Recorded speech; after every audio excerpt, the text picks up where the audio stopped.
The killing this week in the Gaza Strip of a freelance journalist working for Al Jazeera brings to 173 the number of reporters killed since Israel's invasion in late 2023.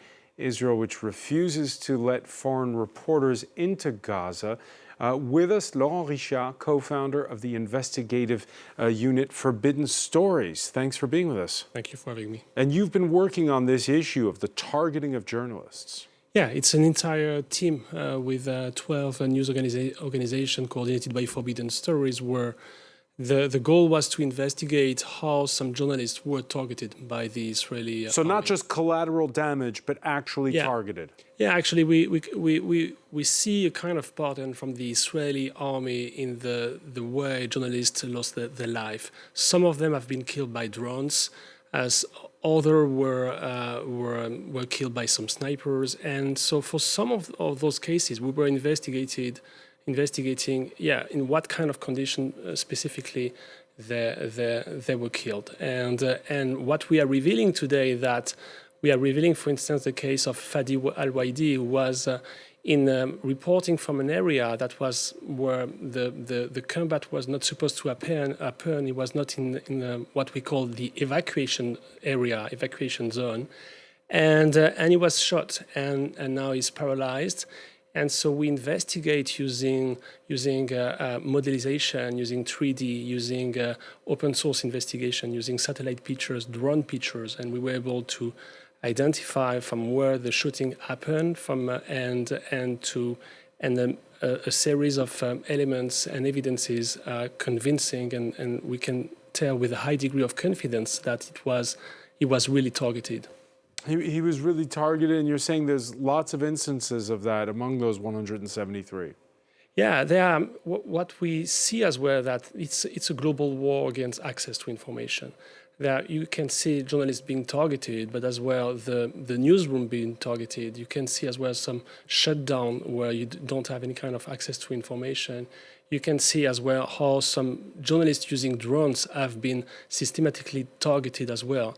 You can see as well many tactics to prevent to be sued by international criminal court as well from the Ministry of Justice of Israel. So it's a global way from the government of Israel not to be prosecuted in that kind of war crimes. So what is the Israeli government telling you when it comes to A, not letting in foreign reporters, B, the rules of engagement when it comes to things like drones, and C, the accusation that they're actually actively targeting journalists? Well, on the point C, they say, yeah, this is fake. We are not targeting journalists, and what we can see as well, that every time a journalist is killed by the Israeli army, they will immediately say publicly that journalist was a terrorist, but without really providing evidence to support that kind of claims. And we have seen that many times. That's a kind of pattern. On the fact that they don't want foreign reporters to come, they explain that for safety reasons and because of the war, they don't want to see any kind of other civilians entering the area. So this is why we need a kind of collaboration like that with many newsrooms involved. Not only from abroad, but as well, we were working with some journalists in Palestine. We were collecting a lot of witnesses from the ground. And what have been some of the reactions internationally? Well, it's as you know, the situation globally is that there is a war in Ukraine, there is a war in Gaza, there are many things happening in the US.